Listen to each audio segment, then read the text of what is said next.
ലോദേബാർ എന്നുള്ളൊരു സ്ഥലത്തായിരുന്നു മെഫിബോശത്ത് ഒളിച്ചു പാർത്തിരുന്നത്. യോർദാന് കിഴക്കുവശത്തുള്ള ഗിലെയാദിലെ അപ്രസക്തമായ ഒരു സ്ഥലമായിരുന്നു ലോദേബാർ. ലോദേബാർ എന്നുള്ള പദത്തിൻ്റെ അർത്ഥം nothing, no word, no pasture, അതായത് ഒന്നുമില്ലാത്ത സ്ഥലം, പുൽത്തകിടികൾ ഇല്ലാത്ത സ്ഥലം, വാക്കുകൾ ഇല്ലാത്ത സ്ഥലം, പ്രതീക്ഷയില്ലാത്ത സ്ഥലം. മെഫിബോശത്ത് ഒരു മുടന്തനായിരുന്നു. എന്നാൽ അതിലുപരി രാജകൊട്ടാരത്തിലായിരുന്നു മെഫിബോശത്ത് ജനിച്ചത്. തൻ്റെ വല്യപ്പനായിരുന്ന ശൗലായിരുന്നു ഇസ്രയേലിൻ്റെ ആദ്യത്തെ രാജാവ്. ശൗലിൻ്റെ മകനായ യോനാഥാൻ്റെ മകനായ മെഫിബോശത്ത്. ഒരിക്കൽ ശൗലും യോനാഥാനും യുദ്ധത്തിൽ ഏർപ്പെട്ടിരുന്ന സമയത്ത് അവർ അപ്രതീക്ഷിതമായി യുദ്ധത്തിൽ കൊല്ലപ്പെടുകയുണ്ടായി.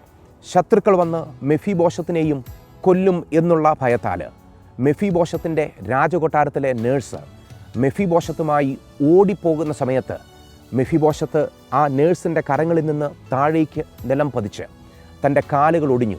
പിന്നെ ഒരിക്കലും മെഫിബോശത്ത് നടന്നിട്ടില്ല. താൻ ഒളിച്ചു പാർക്കുവാനായി തെരഞ്ഞെടുത്ത സ്ഥലമായിരുന്നു ലോദേബാർ. എന്നാൽ അതും ഒരു സീസണായിരുന്നു. പെട്ടെന്നായിരുന്നു രാജകൊട്ടാരത്തിൽ നിന്ന് ഒരു വിളി വരുന്നത്. ആ വിളി വരുന്നത് ദാവീദ് എന്ന് പറയുന്ന ദൈവമനുഷ്യൻ്റെ സന്നിധിയിൽ നിന്നായിരുന്നു. ദാവീദ് മെഫിബോശത്തിനെ ആളയച്ച് തെരഞ്ഞുപിടിച്ച് കണ്ടുപിടിച്ച് രാജകൊട്ടാരത്തിലേക്ക് കൊണ്ടുവന്നു. മെഫിബോശത്ത് വിചാരിച്ചു ദാവീദ് രാജാവ് ഇപ്പോൾ തന്നെ കൊല്ലുവാനായി പോവുകയാണെന്ന്.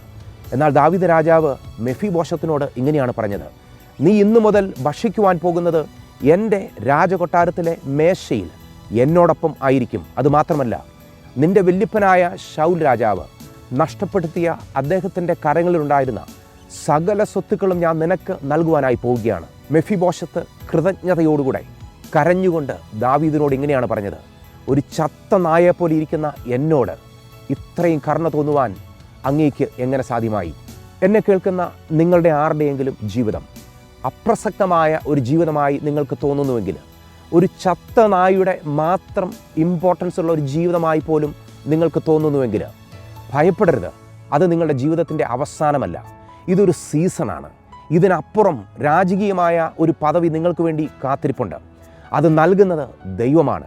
ലോദേബാറിൻ്റെ ഈ വേദനയെ ഉൾക്കൊണ്ടുകൊണ്ട് നാം ഇരിക്കുമ്പോൾ തന്നെ ഇതിനപ്പുറം രാജകീയമായ ഒന്നുണ്ട് എന്നുള്ളത് നമ്മൾ വിശ്വസിക്കുവാനും പഠിക്കണം. കാരണം ഈ ഭൂമിയിലുള്ള ആരും നിങ്ങളെ കാണുന്നില്ല എങ്കിലും നിങ്ങളെ നല്ലവണ്ണം അറിയാവുന്ന ഒരു ദൈവം നിങ്ങൾ ഇരിക്കുന്ന ആ ഇരിപ്പും നിങ്ങളുടെ നുറുക്കങ്ങളും നിങ്ങളുടെ വേദനകളും കണ്ണുനീരുമെല്ലാം വളരെ വ്യക്തമായി കാണുന്നുണ്ട്.